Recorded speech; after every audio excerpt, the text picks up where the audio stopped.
강사는 증시 깍두기. 안녕하세요. 증시 나침반은 지원입니다. 네, 안녕하세요. 깍두기 박사님입니다. 예, 오늘은 또 어제하고 비슷하게 상승했습니다. 미국 놈들은 하나도 손상 없이 우리만 한번 휘떡 뒤집었다가 빈대떡 뒤집듯이 그냥. 네. 변동성 좀 심해요 요즘. 타겟 커 100포인트밖에 안 올랐어. 올 들어 110포인트 정도. 예. 네, 일단 월요일 날 충격이 굉장히 컸는데 화요일, 수요일 날 이틀 동안 열심히 좀 복구를 했습니다. 네. 오늘은 코스피 1.1%, 코스닥 1.5% 정도 상승을 했고요. 네. 뭐 수급은 외국인을 뭐 크게 산 것도 없어요. 네. 하이닉스 1,600억 샀고 네이버 1,000억 샀고 그리고 뭐 삼성전자 1,100억 팔았고 한화오션 한 700억 팔았고. 이래 요즘 어떤 뭐 결이 없네 결이. 맨날 샀다 팔았다 이렇게 하는 것 같아요. 결이 없네. 하이닉스도 요즘 뭐 사기만 하는 것도 아니고 네네. 샀다 팔았다 합니다. 물론 이제 주체가 뭐 각각 다르겠지만 결이 없어요. 네. 네, 그리고 업종별로는 오늘 소프트웨어 업종이 되게 많이 올랐어요. 현대 오토에버, 더존비존, 카카오, 네이버, 크래프톤, 시프트업, NC소프트 다 3에서 6%씩 상승을 했는데 네. 그 딥시크발 이후로 좀 AI 소프트웨어에 네. AI 결합을 많이 할 수 있는 그런 업종 내에서 비용 감소 그런 수혜가 좀 기대가 되면서 예. 특히 게임주들 좀 거론이 되고 있고요. 그리고 SI 업체들 네. 대기업들이 많이 보유하고 있죠. 현대 네. 오토웨어 같은 거. 네, 그런 회사들 위주로 급등을 하고 있고 또 일부 뭐 카페24나 네. 숲 옛날에 아프리카가 TV? 예, 바뀌었죠.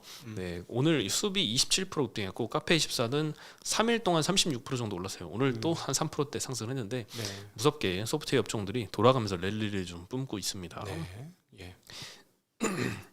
네, 그리고 2차전 지주들이 좀 상승을 했고 그리고 전기 가스 업종, 뭐 섬유유복 섹터 이런데 올라갔어요. 뭐 우원식 국회의장이랑 뭐 시진핑과의 만남 네. 뭐 한다 이런 추진을 한다 이런 보도도 좀 있었고요. 그리고 증권 업종이 제일 많이 빠졌는데 키움증권이 실적이 예상을 좀 하회하면서 6.5% 정도 하락한 게 증권 섹터 하락의 이유였습니다. 네. 네, 그리고 뭐 오늘 2차전지 상승 이유는 좀 미중 관세 전쟁이 생각보다 그렇게 크지 않을 것이다 이런 예. 합의 기대감이 좀 있는 것 같습니다. 어제도 말씀드렸다시피 관세 부과가 바로 하는 것도 아니고 중국이 발표한 게 10일부터 시작이고 생각보다 그 선정한 품목도 큰 타격이 없을 만한 그런 품목도로 좀 선정된 점으로 미루어 보아 중국의 보복 관세. 네, 이 중국의 보복 강도가 좀 낮다 이런 평가가 좀 다수 있는 것 같아요. 또 뭐 전화한다고 하니까 음. 곧 전화한다고 하니까 뭐가 좋게 되겠네. 그렇죠. 그렇게 주식시장이 이렇게 환호하니까 관세를 때리고 싶어도 못 때릴 것 같지 않아요? 저기 트럼프 쪽도. 근데 트럼프 뭐 항상 그런 기대가 있긴 한데 네. 또 갑자기 또 폭탄을 던지는 게 트럼프니까. 뭐 오늘 아주 했던 재미난 건 아니지 남의 나라 얘기를 그렇게 얘기하면 안 되지만 신기했던 얘기를 가자 지구를 미국용으로 만들겠다 이렇게. 가자 지구를요? 다 흡수한가 봐요. 그래서 번영을 이루어주겠다 뭐 이렇게. 저는 제가 가자 지구 사람이라면 이렇게 전쟁 계속 나고 이스라엘하고 싸우느니 그게 나올 수도 있겠다라는 생각도 드는데 워낙 친 이스라엘 성향이니까 무슨 생각이 들지는 모르겠으나 하여튼 그런 얘기 좀 그런 얘기를 합니다. 네. 네, 그리고 오늘 IT 업종도 나쁘지 않았습니다. 뭐 이스페타시스는 뭐 6%나 상승을 했고요. 희한하게 아주 반도체에서 이유를 제가 파악하지 못한 이런 급등들이 좀 나왔어요. 네. 테스도 뭐 한 거의 뭐 20% 가까이 많이 상승을 했고요. 뭐 ENF 테크놀로지도 한 7% 상승을 했고, 네. 그리고 뭐 HBM 관련주들 뭐 ISC나 뭐 PSK 홀딩스나 뭐 소폭 상승을 했습니다. 오늘 하이닉스도 한 4% 정도 상승을 했는데 어느 정도 좀 이건 설득력은 있죠. 왜냐하면은 그 구글의 설비 증설이 줄지 않는다고 했으니까. 네. 예, 그럼 뭐 700억 달러, 규모 엄청나잖아요. 750억 달러. 그러니까 뭐 하드웨어 업체가 25년도는 뭐 모건 스탠리에서 지금 그러고 있다면서 MS가 투자를 안 해가지고 뭐 HBM이 엄청나게 줄어들 거다. 뭐 이런 얘기를.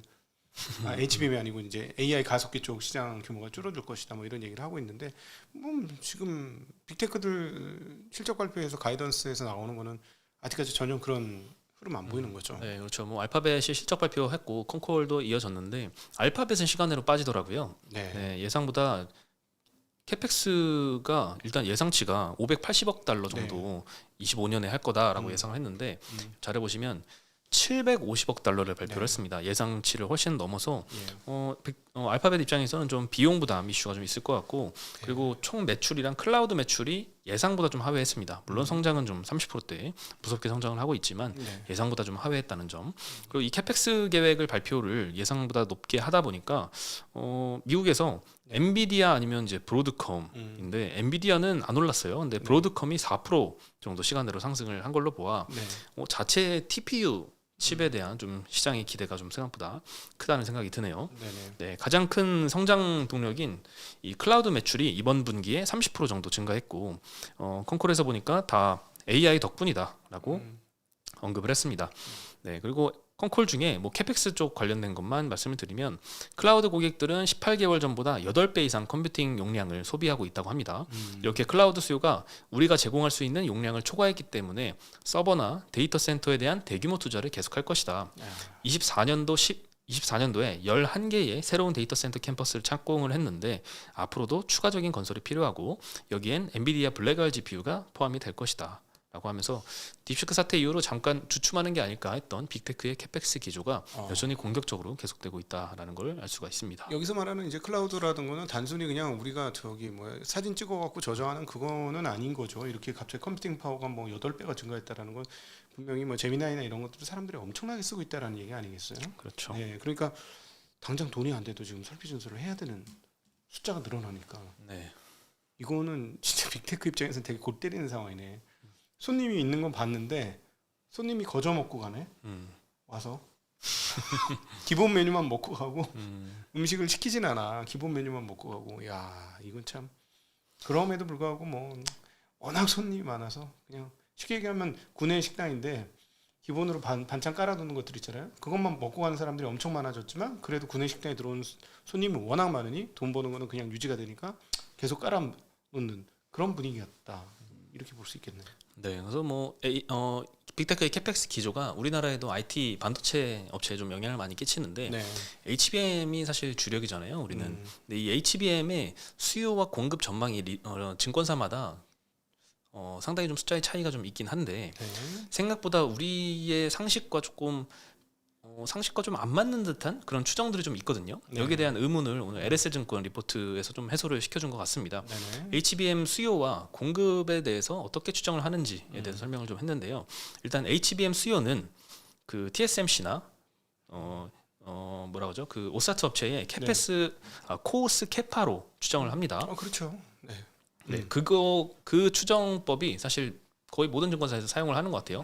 코오스 캐파로 추정을 하는 것 같은데 이렇게 추정하면 과잉 공급이 23년도에 60%, 24년도에 70% 발생하는 걸로 계산이 된다. 과잉 공급이. 그렇죠. 네. 23년도, 24년도 우리는 다 HBM 쇼티지를 알고 있는데 과잉 공급으로 추정이 된다는 거죠. 코오스 캐파만으로 수요를 추정을 한다라고 하면. 네.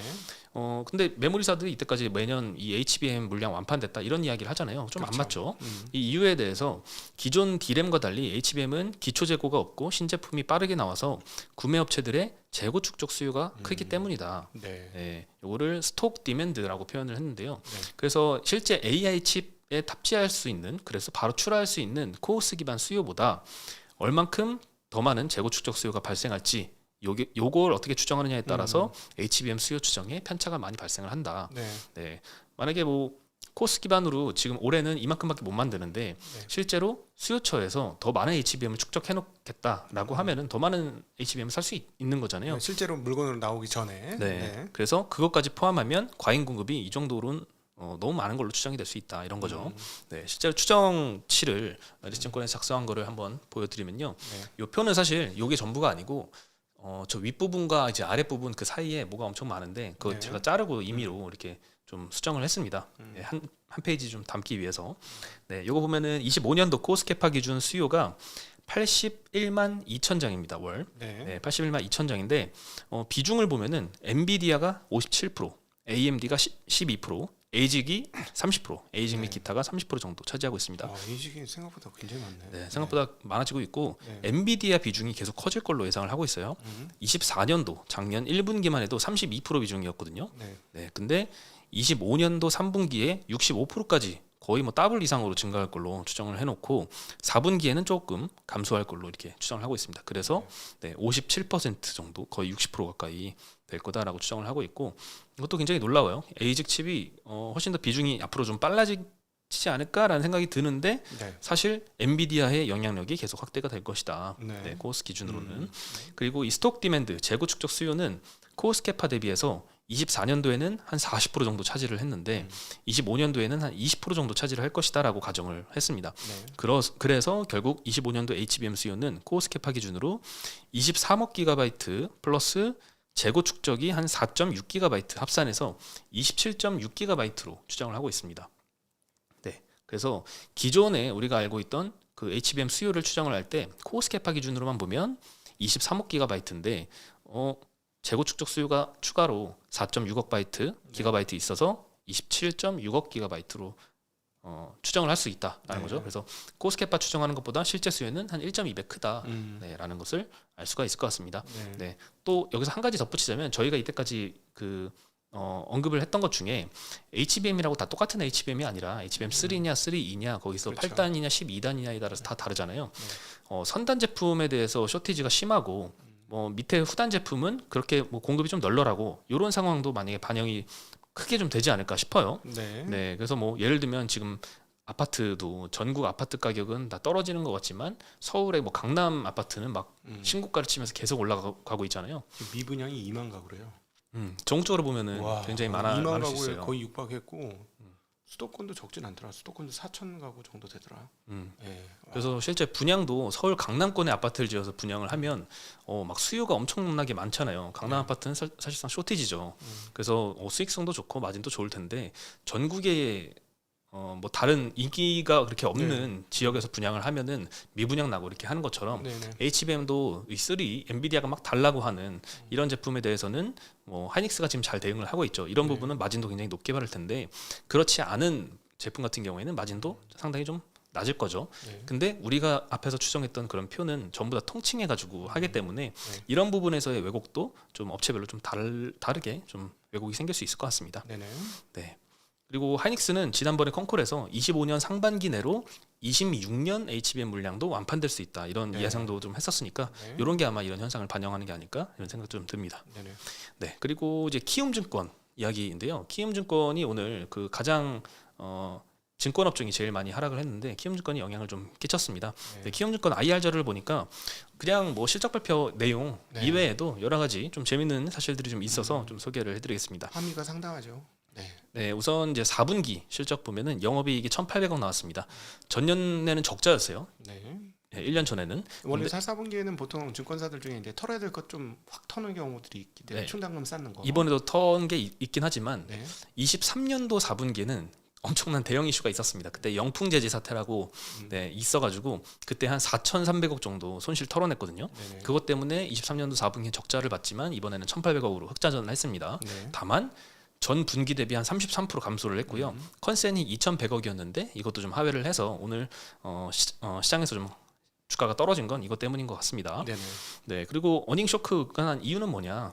인건비가 일단 3분기에 380억인데 4분기에 한 680억으로 한 80% 늘어났더라고요. 네. 직원 수는 이렇게 안 늘어났는데 이렇게 인건비가 확 늘어난 거는 성과급이겠죠. 네, 그리고 또 이제 해외 펀드 쪽에 이제 충당금 반영을 해서 이렇게 판관비가 좀 늘어난 것 같고요. 그리고 또 재미난 부분은 이거는 조금 큰 증권 비즈니스의 좀 변화인 것 같습니다. 네. 국내 키움증권은 대표적으로 좀 주식 수수료 비중이 굉장히 높잖아요. 근데 이때까지는 국내 주식 수수료가 해외 주식 수수료보다 컸는데 24년도 4분기 기점으로 해외 주식 수수료가 역전을 했습니다. 해외 주식 그 시장 점유율은 증권사 중에 키움증권은 1위거든요. 1위 증권사가 이 해외 수수료가 역전을 했다. 이건 좀 큰 의미를 좀 있는 것 같습니다. 그리고 이제 정기예금도 보면요, 작년 12월부터 빠져요. 정기예금 어떤 게요? 정기예금, 은행 5대 시중은행. 정기예금 잔액이요? 정기예금 잔액이 마이너스가 났어요. 엄청난 규모로. 그것도 결국은 해외 주식이라든가 요즘 활성화된 코인이라든가 이런 쪽으로 빠져나가서 확률이 상당히 높습니다. 그래서 지금 너무 한국인데 너무 빨라가지고 제가 이런 식으로 해서 앞으로 1년만 더 가면 이제 한국 자본시장 메말라 죽어요. 이런 표현을 내가 했는데 1년 안 걸릴 것 같은데 이제 벌써 네. 너무 빠른데? 깜짝 놀랐습니다. 요즘 지금. 근데 정기예금에 대한 수요는 많이 줄었을 것 같아요. 네, 금리가 워낙 네. 낮아졌으니까. 부동산을 하든지 네. 뭐 국내 주식은 사람들이 많이 네. 작년부터 좀 많이 탈출을 한 것 같고 네. 미국 주식을 하든지 예. 네, 좀 크게 이게 돈을 불리려고 하지 정기예금은 많이 안 하긴 한 것 같아요. 그러니까 지금 이 키움 수수료 밸런스에서도 보시면 이게 지금 돈이 상당히 미국 쪽으로 많이 갔다. 해외도 뭐 다른 데가 아니고 미국이지 뭐 중국 같겠어. 그러니까 이거는 그렇죠. 저 표 다시 한번 보여드리면 저 분홍 색깔이 해외 주식 수수료인데 네.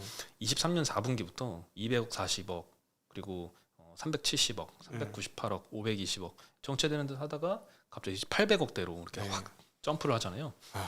진짜 그러니까 해외 쪽으로 상당히 많이 국장 탈출을 했다. 진짜 나는 이 국회의원들이 좀 빨리 봤으면 좋겠어. 이런 거는 법 만드시는 분들이 봐야지. 이거 지금 한국 자본시장이 지금 말라가기 시작한 거예요. 예. 물론 이제 해외 주식 네. 수수료가 높다고 해서 국내 주식보다 사람들이 해외 주식을 더 많이 거래하는 건 아니에요. 왜냐하면 해외 주식 수수료가 국내 주식 수수료보다 키움증권 기준으로 평균에서 한 8배 정도 굉장히 높습니다. 좀 비싸죠. 네. 더. 그래서 네. 이렇게 음. 된 거를 감안을 하시면 될 것 같고요. 그래도 뭐 우리 그 국내 거래대금하고 보면 알잖아. 볼륨이 많이 줄었어. 국내. 볼륨 많이 줄긴 했죠. 예. 그리고 이제 키움증권 같은 경우에는 증권 회사들 중에서도 자사주 매입이나 이런 거 상당히 좀 주주와는 적극적으로 한다라고 알려져 있는데 자사주 여전히 잘 계획은 잘 하고 있는 것 같아요. 일단 3월 중에 자사주 174만 주 있는데 105만 주 정도 소각할 예정이라고 하고요. 지난번에 그 기업가치 제고 계획에서 보면은 26년도 3월까지 전량 소각한다라고 발표를 했습니다. 그리고 이제 올해 1분기에 또 밸류업 계획 2차로 공시할 예정이거든요. 아마 여기서 네. 추가 자사주 매입이 또 발표가 되지 않을까 이런 생각도 좀 듭니다. 네. 아무래도 자사주 매입 같은 경우에는 우리 회사 주식을 사는 건데 우리 회사 주식을 고평가됐을 때가 아니라 이렇게 키움증권처럼 PBR 5배대에 저평가됐을 때 사는 게 좋잖아요. 그래서 상당히 지금 시점에서 좋은 결정인 것 같다라고 생각이 듭니다. 그래서 주주환원율 추이를 보면요. 일단 23년도는 좀 희한하게 높았어요. 저 때는 조금 정상은 아니었고 주주환원율은 46%에서 일단 24년도에 31%로 감소한 걸로 보이는데 23년도가 저렇게 높았던 거는 순이익이 그때 이제 손실 처리한 게 있어가지고 순이익이 확 낮아졌기 때문에 한 4,400억 정도였거든요. 네. 그래서 주주환원 보통 정도만 해도 환원율은 순이익 분의 주주환원이니까 많이 높아진 것처럼 보이는 것 같습니다. 그러니까 실제 배당 금 자체는 늘진 않은 거지. 그렇죠. 그죠? 예. 그런데 이제 환원율만 올라간 거지. 배당금 총액은 24년도에 더 늘었죠. 네, 그러니까요. 네. 그렇습니다. 그래서 예전보다 더 열심히 주주환원은 하고 있습니다. 네, 배당 총액이 엄청 늘었죠. 네. 네, 그래서 열심히 하고 있고 올해 뭐 영업이익 1조인데 뭐 24년 기준으로 올해도 해야지. 참고로 순이익이 23년도에 4,400억인데 24년도는 8,400억으로 2배 가까이 늘었습니다. 네. 네, 그래서 주주 환원액 자체를 보면 크게 늘고 있기 때문에 네. 제대로 잘 가고 있다. 네. 그리고 이건 24년 5월달에 그때 공시했던 기업가치 주주가치 제고 계획인데 이때 얘기했던 게 3년 후의 목표로 PBR 1배 이상 만들겠다라고 했어요. 근데 지금 PBR 0.5배대거든요. 그래서 네. 주가가 더블 가격 만들겠다라는 거죠. 네. 네. 그리고 1분기 내로 밸류업 계획 2차로 공시를 한다고 했고 키움증권은 또 특이하게 매달 IR 먼슬리라고 자료를 발간을 하고 있더라고요. 그래서 이게 1월 IR 먼슬리 자료가 이미 나왔어요. 네네. 네. 근데 24년도 12월에 대한 데이터도 나와 있거든요. 그래서 이거 같은 경우에는 이렇게 실적이 오늘 이렇게 오늘 나왔는데 2월 달까지 안 기다려도 이런 기업들은 1월 달에 이 먼슬리 자료로 미리 확인이 가능하다라는 것도 좀 알 수 있을 것 같습니다. 네. 네, 이렇게 주주 소통도 좀 매우 적극적이라서 다른 기업들의 좀 모범을 보이고 있는 것 같습니다. 정말 이제 이렇게 큰 데다가 설마 해주겠다고 또 뒤통수 치고 이러진 않겠지? 설마? 그러지 말았어요. 네. 말았으면 좋겠네요. 네, 그러진 않을 것 같은데 이게 증권 비즈니스라는 게 언제든지 이렇게 큰 사고가 갑자기 예기치 못하게 이렇게 터질 수도 있잖아요. 23년도 4분기에 이렇게 갑자기 적자가 4천억대 이렇게 났듯이. 네. 네, 그래서 그런 이슈만 아니면 괜찮지 않을까 싶습니다. PF를 작년에 많이 늘려서 좀 특이한 케이스이긴 합니다. PF가 작년 6천원 증가했습니다. 네. 네, 오늘 소식은 여기까지고요. 내일 다시 인사드리겠습니다. 안녕.